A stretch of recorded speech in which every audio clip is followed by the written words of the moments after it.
5 मरला प्लॉट के ऊपर 1 करोड़ प्रॉफिट है। तो भाई DHA जो है ना वो ब्रांड है। इस वक्त रियल एस्टेट इंडस्ट्री में सबसे अच्छी इन्वेस्टमेंट DHA की है। अच्छा, अब मैंने DHA की ये बात की है ना, तो बहुत सारे नीचे लोग जो किसी एक इदारे से बड़ी मुखालफत रखते हैं, उनके कमेंट्स आना शुरू हो जाएंगे कि जी आप भी उनके साथ शामिल हो जाएंगे। मैं आपको ना आज से 3-4 साल पहले जब रियल एस्टेट मार्केट एकदम से डाउन हुई थी ना, तो उन दिनों में मैं इस बात के ऊपर तजिया कर रहा था कि कौन सी हाउसिंग सोसाइटी जो है वो डाउन के अंदर भी डाउन नहीं हुई, कि रियल एस्टेट मार्केट डाउन हो गई है और वो हाउसिंग सोसाइटी के रेट कम नहीं हुए। तो एक हाउसिंग सोसाइटी थी DHA, कि जिसके रेट जो है वो कम होने की बजाय और ज्यादा बेहतर होना शुरू हुए।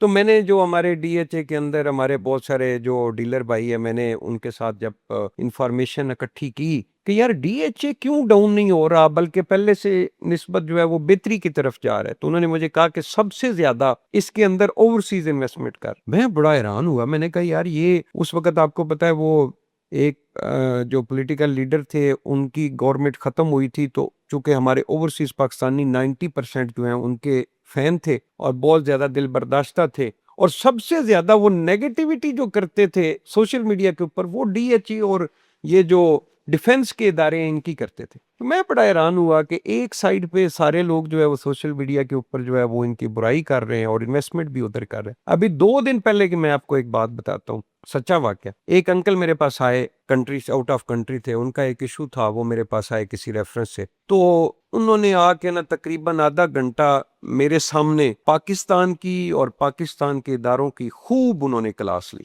मतलब उनको मुझे समझ आ गई कि अगर इनका 1 मिनट भी बस चले तो ये पाकिस्तान में ना रहे, इतने वो फेड अप थे। तो मैंने तो खैर, फिर वो अंकल थे मेरे पास, मेहमान आए हुए थे, तो मैंने कहा जी जी जी जी बस ऐसे ही कर सकते हैं हम लोग, अब ये बहस करने का तो जमाना ही खत्म हो गया, किसी बंदे से भी बहस नहीं करनी चाहिए। तो उन्होंने कहा जी हमने उठना है, चूंकि हमने थोड़ा सा सफर करना है, घर जाना है। तो मैंने ऐसे ही पूछ लिया अंकल जी कहाँ घर है, तो उन्होंने कहा DHA 4 में। मतलब सब इदारों से, और सबसे ज्यादा इसी इदारे की वो बदखोई कर रहे हैं। उन्होंने कहा DHA में। तो ये सारे लोग DHA को लोग बहुत पसंद करते हैं। सोशल मीडिया के ऊपर जब हम लोग कोई DHA की बात करते हैं ना, तो वहां पे इनकी फिलॉसफी जो है वो जाग पड़ती है। हालांकि इन्वेस्टर की सबसे पहली जो तरजीह है वो DHA के अंदर इन्वेस्टमेंट करता है, और DHA के सारे प्रोजेक्ट्स बहुत अच्छे हैं। जो नए उनके प्रोजेक्ट्स हैं उनमें रिस्क थोड़ा बहुत हो सकता है कि उनमें टाइम लगेगा डिलीवर होने में, जाहिर सी बात है कि वो नए हाउसिंग सोसाइटीज है, पुराने उनके अभी ये कितने साल में उन्होंने टाइम दे दिया है पोजेशन DHA मार्गला इनक्लेव का, मेरे ख्याल में 1 साल के अंदर उन्होंने पोजेशन दे दिया है। 5 मरला प्लॉट के ऊपर 1 करोड़ प्रॉफिट है। तो भाई DHA जो है ना वो ब्रांड है।